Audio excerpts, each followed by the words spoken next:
Are you a passionate researcher eager to see your hard work published in prestigious Scopus or ISI index journals? Oh, you're in the right place. This video will help you transform your research paper into the widely accepted IMRAD format and making it publishable to reputable journals. Please subscribe on my channel. What do you mean by IMRAD? Introduction, methodology, results, and discussion. This is a scientific writing format. Even though in a specific publication, in every publication, there are different formats. We have a general, how you are going to convert that paper into a publishable format. So we have here, what is an IMRAD? So we have, including the title, your contact information, abstract, with the corresponding keywords. So the body of paper introduction with the introduction, materials and methods, results, and discussion with the acknowledgements and literature cited. So why is it used? So it allows experts to rapidly scan through thousands of journal articles to find relevant material. And this also allows readers to quickly find what interests them. So we have here the IMRAD, common IMRAD format. So we have the section, the purpose, the verb tense, the elements. So for the abstract, this is a mini version of the paper. This is actually the summary of the entire paper.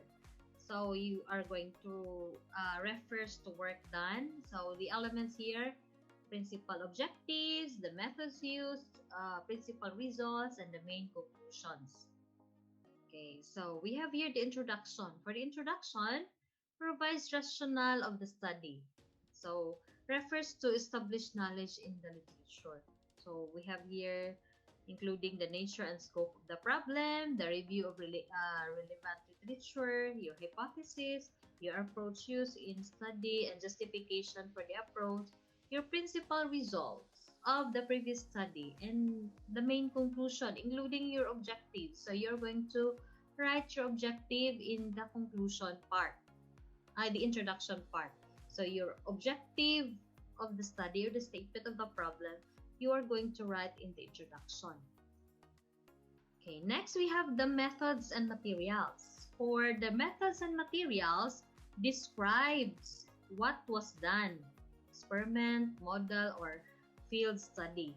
This refers to work done. So description of materials, description of procedure in logical order, or chronological order, or by experiment.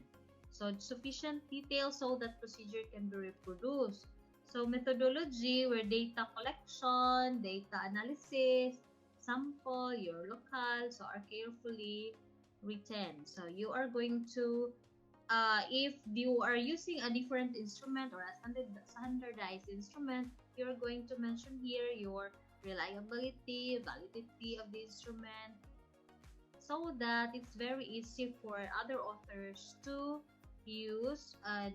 If you're able to create an instrument, so it may help so for the next researcher. Okay, next we have the result. Results present the data, so the facts, what you found, calculated, discovered, and observed. So refers to what was found or observed. So this the elements here, your results, your observations during experiments, field work, so your observation about the results, compare and contrast between experiments and model run, so results of any calculation using the data like rates and others. Then conclusion, summarizes your principal findings, presents emphasis on what should now be accepted as established knowledge, so your new discovery.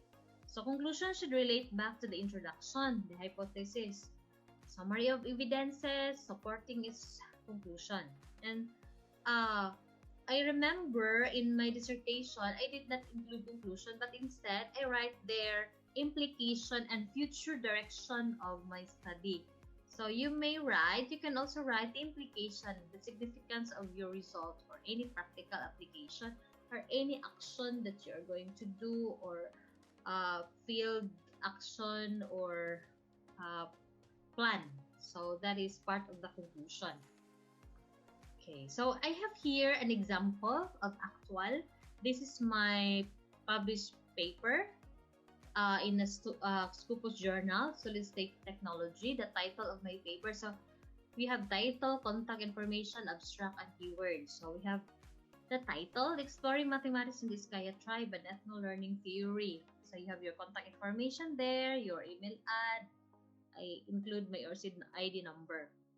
Okay, and abstract, we have here, abstract is summary of IMRAD.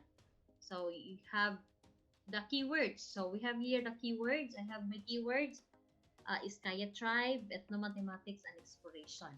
So as an example, I will read my abstract here as an example for you to make your own abstract. So the abstract of this study, this research sought to generate an ethno-learning theory in mathematics by exploring the socio-cultural and ethno-mathematical practices of the Iskaya tribe of Duero, Bohol, Philippines, using a systematic review and mixed method, both qualitative and quantitative design. This paper explored the mathematics practiced by Iskaya tribe, develop and validate instructional materials that can be used in teaching the Iskaya ethnomathematics, and generated, this is a grounded theory, a theory grounded on the data through purposive sampling. Selected teachers, parents, and students from the tribe serve as the key informants of the study.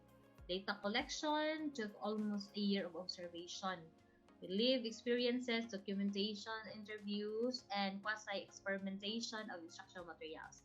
The findings were synthesized to constitute the elements of Haniola's theory, and the instructional materials may be used for teaching mathematics among tribal and non-tribal students. So this is an example of an abstract. Okay, another example here, this another study published in Journal of World Englishes and Educational Practices. The title of my study is The Readiness of Mathematics Teachers in Teaching the K-12, the Spiral Approach. So we have here my keywords, assessment, readiness, perception, spiral approach of math teachers. So I have here my abstract with the complete, with the results, methodology, okay, and the general findings of the study.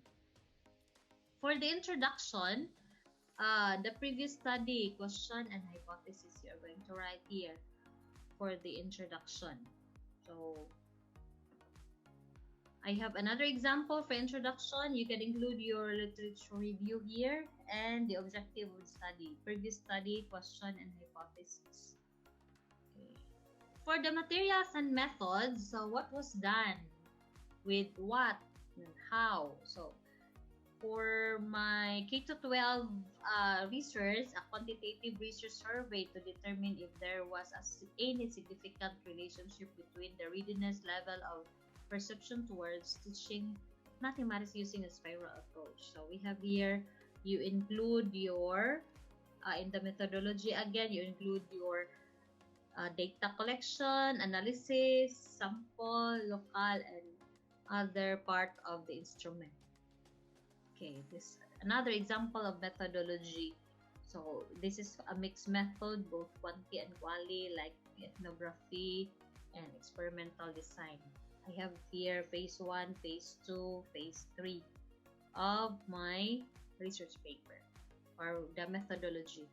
Phase 1 here, ethnography. Phase 2 of my dissertation, that's the development and integration of the materials. And phase 3, you're going to integrate after you mainstream the materials. I created my theory. Okay, and the results and discussion. For the results and discussion, figures and tables. So we have here an example of results and discussion. In the table here, you have to name the table, upper title of the table, the upper part of the table. So we have table 1, mathematical numeration and writing system of the Iskaya tribe. So this is an example. Okay, so another for results and discussion. Results, reasons for results, compare with other studies and future studies. And acknowledgements and literature cited. So we have here the acknowledgements, funding, reviewers, and primary sources. So I have here an example of acknowledgement. Okay, and the references in APA format. Thank you for watching. God bless everyone. Please watch my other math tutorial.